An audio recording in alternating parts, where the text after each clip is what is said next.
Buenas tardes, muchachos. Hoy vamos a continuar hablando de propiedades extensivas e intensivas de la materia y de las unidades del Sistema Internacional de Medidas. En la clase pasada terminamos hablando de lo que es la masa y una de las últimas láminas de la clase pasada les coloqué eh, las diferentes escalas para hacer las conversiones. ¿Okay? Recuerden que tienen que hacer fichas con esto. Esto lo van a utilizar a la hora de evaluaciones, de ejercicios, ¿ok? Y además le va a servir para todas las materias, para física y para química, donde ustedes están viendo esto. Ok, entonces vamos a seguir hablando de estas propiedades extensivas e intensivas de la materia. Una de ellas es la temperatura. Entonces, son tres las escalas de temperaturas que están en uso actualmente. Unas de ellas son los Fahrenheit, el Celsius y Kelvin. Los grados Fahrenheit es una escala muy utilizada en países como Estados Unidos, a excepción, o sea, a nivel de laboratorio, de investigación, donde es prácticamente su uso es nulo. Se utiliza más a nivel de la vida cotidiana, donde, bueno, la gente se ha acostumbrado al uso de esta escala. Esta escala establece como punto de congelación, o sea, en este caso del agua, 32 grados Fahrenheit y punto de ebullición 212 grados Fahrenheit. El intervalo que existe o que hay entre 32 y 212 es 180 grados o 180 partes iguales. Y esa es la escala, digamos, esa es la forma en cómo está dividida esta escala. La escala Celsius o centígrados, en ella se establece como punto de congelación del agua 0 grados centígrados y como punto de ebullición 100 grados. Y observamos cómo en el intervalo que hay entre 0 y 100 son 100 partes iguales. ¿Okay? Es decir, dividido en 100 grados. ¿Okay? Esta es una de las escalas más utilizadas a nivel mundial y digamos que es la que más se utiliza a nivel de investigación. La tercera escala, quizás la menos conocida, es la Kelvin. Esta es una escala que vamos a llamar, primero es la unidad básica del Sistema Internacional de Unidades y es una escala de temperatura absoluta. ¿Qué quiere decir absoluta? Que no tiene valores negativos. ¿Okay? ¿Estamos claros? Los Kelvin nosotros los vamos a expresar sin este prefijo que está aquí, esta partícula, este circulito de grados, nosotros lo vamos a expresar como Kelvin, es decir, la cantidad y Kelvin, sin decir grados. A diferencia de Celsius y Fahrenheit, que se utiliza la terminología grados. Muy bien, en Kelvin se establece que el cero, o sea, 0 Kelvin, es la temperatura más baja que puede alcanzarse en teoría. Realmente es una temperatura bastante fría. Muy bien.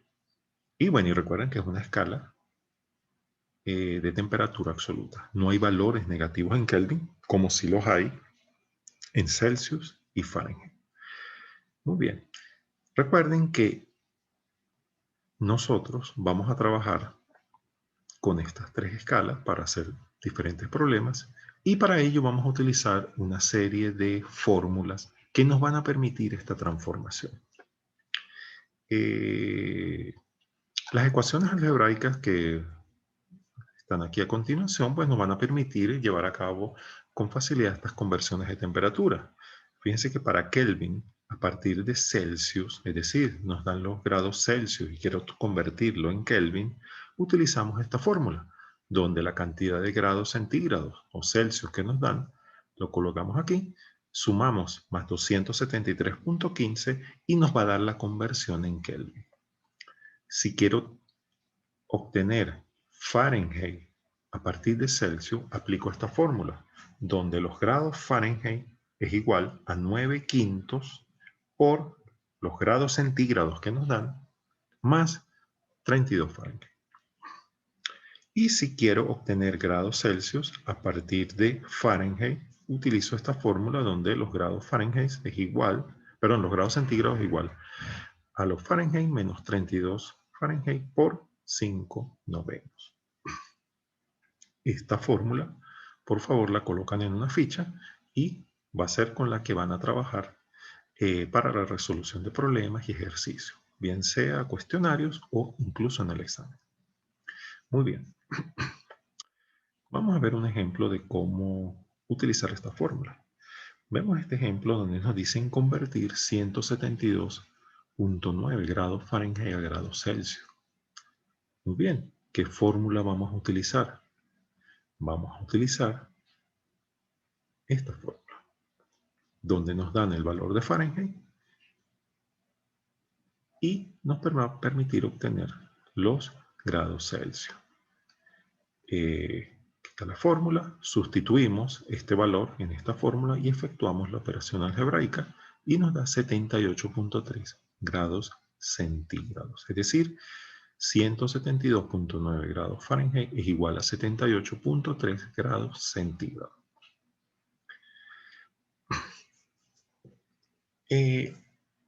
Unidades derivadas. Debemos recordar que en la clase pasada hablamos de las magnitudes fundamentales de este sistema internacional de medida, como son la longitud, la masa, el tiempo. Bien, existen otras propiedades que se van a expresar como una combinación de estas unidades básicas y que me permiten medir propiedades de la materia. Estas unidades reciben el nombre de unidades derivadas. Un ejemplo es la velocidad. Velocidad es la distancia dividida por el tiempo necesario para recorrerla. ¿Okay? Entonces, la unidad de velocidad es la longitud, que es una unidad básica, dividida entre el tiempo.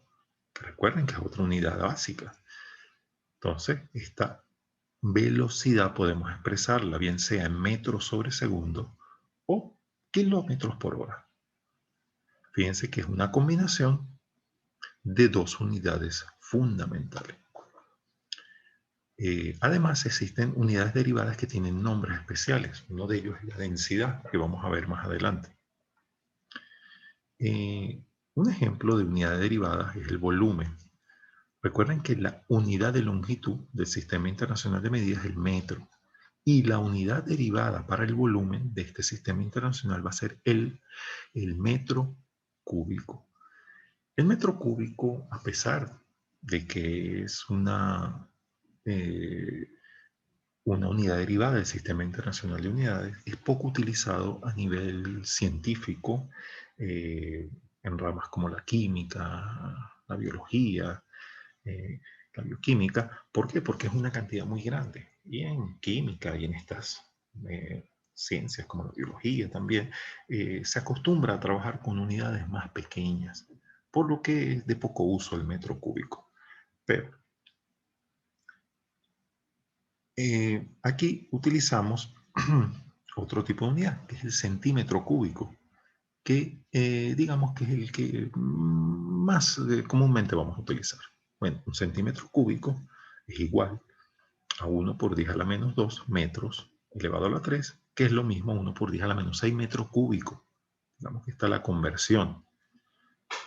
También tenemos el decímetro cúbico, que es igual a 1 por 10 a la menos 3 metros cúbicos. Y, importante, nosotros vamos a trabajar con este tipo de conversión, que son los litros y los mililitros, ¿okay?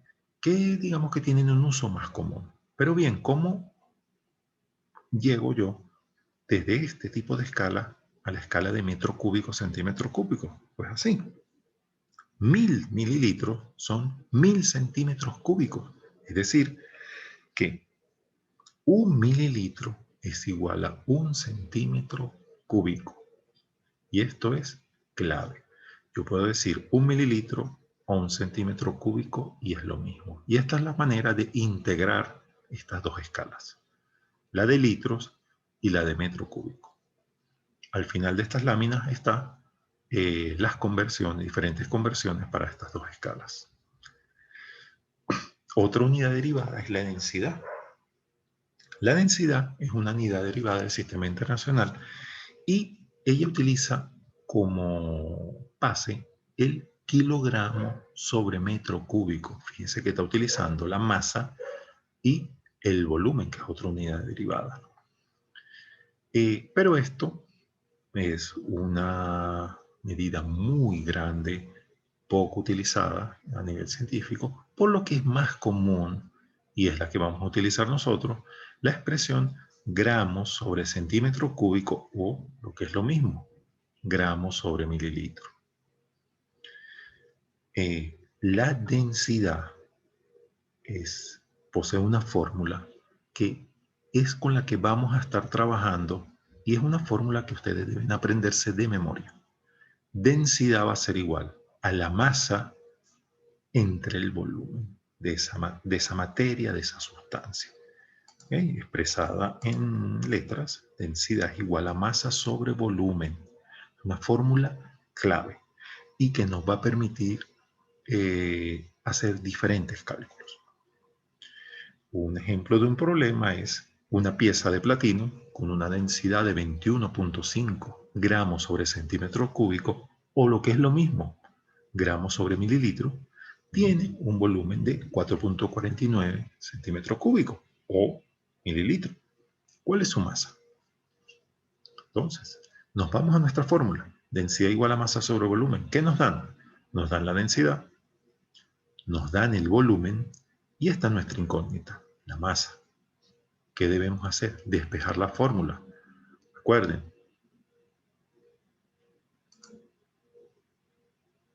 este va a ser lo que queremos. Si este valor lo pasamos hacia el otro lado del signo igual, va a pasar multiplicando, ya que está dividiendo. Y la densidad que está multiplicando pasa hacia el otro lado dividiendo. ¿Qué nos queda? Que la masa va a ser igual a la densidad por el volumen. ¿Ok? Entonces recuerden que en este caso estamos pasando el volumen hacia allá. ¿Ok? Es decir, pasa multiplicando. ¿Estamos claros? Y si yo pasara esto hacia acá, pasara dividiendo. En este caso, como mi incógnita es la masa, paso el volumen hacia el otro lado del signo igual y va a pasar multiplicando. Entonces, con esta fórmula voy a determinar la masa.